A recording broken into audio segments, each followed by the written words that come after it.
జాతి నిర్మాణంలో ఉపాధ్యాయులది కీలక పాత్ర అని, భావి భారతానికి ఉపాధ్యాయులు రూపకర్తలని, అటువంటి రంగాన్ని ఎంచుకొని శిక్షణ పొందుతున్న డిఎస్సీ అభ్యర్థులను రాష్ట్ర పర్యాటక, సాంస్కృతిక, సినిమాటోగ్రఫీ మంత్రి కందుల దుర్గేష్ అభినందించారు. మెగా డిఎస్సీ 2024-2025 ఉచిత శిక్షణ తరగతులను మంత్రి స్వయంగా పరిశీలించారు. రాజమహేంద్రవరంలోని బీసీ స్టడీ సర్కిల్ వెనుకబడిన తరగతుల అధ్యయన కేంద్రంలో జరిగిన సమావేశంలో ఆయన మాట్లాడారు. అన్ని రంగాల్లో ప్రతిభను ప్రదర్శిస్తున్న వెనుకబడిన తరగతుల కులాల విద్యార్థులు మరింత కష్టపడి చదివి భవిష్యత్తులో అత్యద్భుతమైన ఉపాధ్యాయుడిగా రాణించేందుకు ఇదొక సువర్ణ అవకాశమని, గొప్ప వేదిక అని మంత్రి పేర్కొన్నారు. బీసీ స్టడీ సర్కిల్లో డిఎస్సీకి అందిస్తున్న ఉచిత శిక్షణను బీసీ అభ్యర్థులు సద్వినియోగం చేసుకోవాలని సూచించారు. ఎస్సీ యాక్షన్ ప్లాన్ల త్వరలోనే బీసీ యాక్షన్ ప్లాన్ తీసుకొస్తామని, తద్వారా అవకాశాన్ని మరింత మెరుగుపరుస్తామని, అందుకు కూటమి ప్రభుత్వం కృతనిశ్చయంతో ఉందని మంత్రి స్పష్టం చేశారు. అభ్యర్థులు కష్టం, ప్రతిభను నమ్ముకొని ముందుకెళ్తే కూటమి ప్రభుత్వం 100% చేయూతనిస్తుందని ఈ సందర్భంగా హామీ ఇచ్చారు. జిల్లా collector P Prashanti, MLA Adireddy Vasu, RUDA chairman Boddu Venkataramana Chowdary మాట్లాడారు. కూటమి ప్రభుత్వం ప్రకటించిన మెగా డిఎస్సీని అభ్యర్థులు సద్వినియోగం చేసుకోవాలని సూచించారు. ఈ కార్యక్రమంలో RDO Krishna Nayak, BC study circle in-charge director KN Jyothi, BC సంక్షేమ అధికారి PM Ramesh, senior faculty Suryaprakash Rao తదితరులు పాల్గొన్నారు. చాలా కాలంగా ఎదురు చూస్తున్నటువంటి కార్యక్రమం మెగా డిఎస్సీ అనేటువంటిది అందరి ద్రాక్షపట్టులా ఉన్నటువంటి సందర్భంలో 5 సంవత్సరాల కాలం పాటు ఇదిగో అదిగో అని చూపించి మనల్ని ఊరించి నిరాశపరిచినటువంటి నేపథ్యం నుంచి ఇవాళ దాన్ని సాకారం చేస్తూ రమారవి 16,000 పైచిలకు ఉపాధ్యాయ పోస్టులతోటి మెగా డిఎస్సీని ప్రారంభించడానికి కూటమి ప్రభుత్వం సిద్ధంగా ఉంటున్నటువంటి సందర్భంలో సమాజంలో దేనికి మేము తీసుకోవాలనేటువంటి విధంగా అన్ని రంగాల్లో కూడా, అది సివిల్ సర్వీసెస్ కానివ్వండి, ఇతరత్ర వైద్య రంగం కానీ, ఇంజనీరింగ్ రంగం కానివ్వండి, ప్రతి చోట కూడా తమ ప్రతిభని అణువణువునా కూడా ప్రదర్శిస్తున్నటువంటి బీసీ విద్యార్థులందరికీ కూడా ఇది ఒక సువర్ణ అవకాశం అనేటువంటి మాటని ఈ సందర్భంగా మనం చేస్తున్నాం. ఎక్కడా కూడా విజయం సాధించడానికి షార్ట్ కట్ ఎప్పుడూ ఉండదు. అది ఏ రంగమైనా తీసుకోండి, దానికి షార్ట్ కట్ అనేది ఉండదు, ఆల్టర్నేటివ్ సోర్స్ ఏమో ఉండదు. ఖచ్చితంగా కష్టపడటం ఒకటే మనకి ఉన్నటువంటి ఏకైక మార్గం. కష్టపడిన తర్వాత ఓ 10%, 5% అదృష్టం కూడా ఉండాలి, దాన్ని కూడా కాదనలేము. కానీ 90% అనేది కష్టపడ్డవే. దయచేసి మీ అందరూ కూడా చాలా కాలంగా ఎదురు చూస్తున్నారు కనుక మళ్ళీ ఈ అవకాశాలు ఎప్పుడు వస్తాయో మనకు తెలియదు. డిఎస్సీ సాధించుకోవడానికి అందులో కూడా నెంబర్ కూడా చాలా ఎక్కువ ఉంది. 16,000 టీచర్ పోస్టులు ఉన్నాయి. దీన్ని సాధించడానికి మీరు కొంచెం కష్టపడితే ఖచ్చితంగా సాధించగలుగుతారు.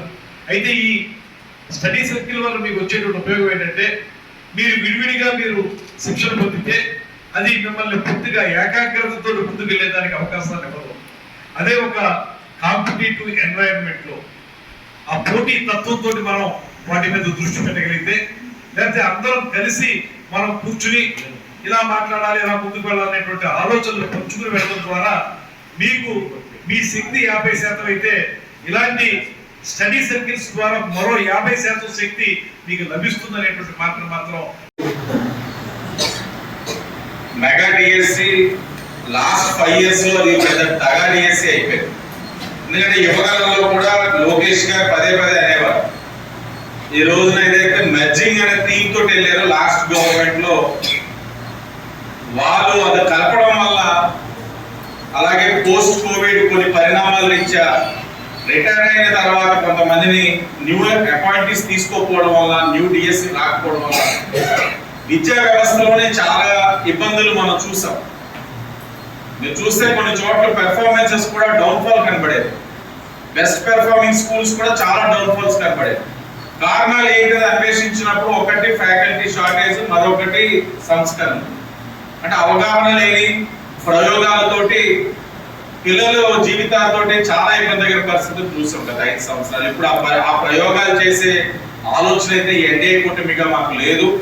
మరొక అంశం, ఈ ఫ్యాకల్టీ ఏదైతే టీచర్స్ ఉన్నారో ఆ ఉపాధ్యాయులు కొరతను కూడా తగ్గించాలని మీరు నమ్మరు. 5 సంవత్సరాలు ఒక్క డిఎస్సీ కూడా తీయలేదు. ఎన్నికల ముందు గత ప్రభుత్వం వైఎస్ఆర్సీపీ వాళ్ళు తీశారు. తీసిన తర్వాత వారే ఉద్దేశపూర్వకంగా కొంతమందిని కోర్టుకు కూడా పంపించడం జరిగింది. అంటే ఇదంతా పొలిటికల్ గేమ్. కానీ మేమైతే చాలా చిత్తశుద్ధితో ఉన్నాం, ఒక అవగాహనతో ఉన్నాం. మెగా డిఎస్సీ తీయడంతో పాటు తక్షణమే మొదలు పెట్టు, టెట్ ఎగ్జామ్ అయినంటే మీకు మళ్ళీ టైం ఇచ్చి అది ఇవ్వడంతో పాటు ఉచితంగా కూడా మీ అందరికీ కూడా ట్రైనింగ్ ఇస్తా ఉందంటే ఎన్డీఏ కూడా చాలా డివైడ్ చేయాలి అనే ఉద్దేశంతో మనం కొంత సిఎస్ఆర్ ఫండ్స్ని టైఅప్ చేస్తూ ఇన్ఫ్రాస్ట్రక్చర్ని ఇంప్రూవ్ చేయడంతో పాటుగా మిమ్మల్ని టైం టు టైం మోటివేట్ చేసే ఉద్దేశంతో ఆల్ ద డిస్ట్రిక్ట్ అఫీషియల్స్, చాలా వరకు డిస్ట్రిక్ట్ అఫీషియల్స్ అందరు కూడా కాంపిటేటివ్ ఎగ్జామ్స్ త్రూ అయ్యి వచ్చిన వాళ్ళే నాతో సహా. సో మేమందరం కూడా వచ్చి కొంత టైం మీతో స్పెండ్ చేయడం జరుగుతుంది. ఎవరు సబ్జెక్ట్స్లో వాళ్ళు మీకు కొన్ని క్లాసెస్, అదర్వైజ్ జనరల్గా మీకు మోటివేట్ చేయడానికి ఏ ఏ అవకాశాలు ఉంటాయో అవన్నీ కూడా మేము ఎక్స్ప్లోర్ చేయబోతున్నాం. ఆ విధంగా ఈ బీసీ స్టడీ సర్కిల్ని మరికొంత యాక్టివ్గా చేయాలి అని ఉద్దేశం. మనం చాలా మంది పిల్లలు చదువుతూ ఉంటారు, మనం ఇంట్లో కూడా ప్రిపరేషన్ చేసుకోవచ్చు. కానీ మనకి ఒక 4 days, 5 days, 6 days, 1 month అలా ప్రిపరేషన్ టైం అవుతున్న కొద్దీ మన కాన్సన్ట్రేషన్ లెవెల్స్ కొంచెం తగ్గుతూ ఉంటాయి. సో అప్పుడు మనకి చుట్టుపక్కల ఉన్న ఎన్వైరన్మెంట్ కానీ, మన ఫ్రెండ్స్ కానీ, బుక్స్ కానీ, టీచర్స్ కానీ, అదర్వైజ్ ఎవరో ఒక సక్సెస్ స్టోరీ కానీ మీరు మోటివేట్ చేయడానికి మీకు అవసరం ఉంటుంది. కంటిన్యూస్గా ఇంట్లో చదువుకొని the same consistency, the same ఫోకస్ని మెయింటైన్ చేయడం చాలా కష్టం.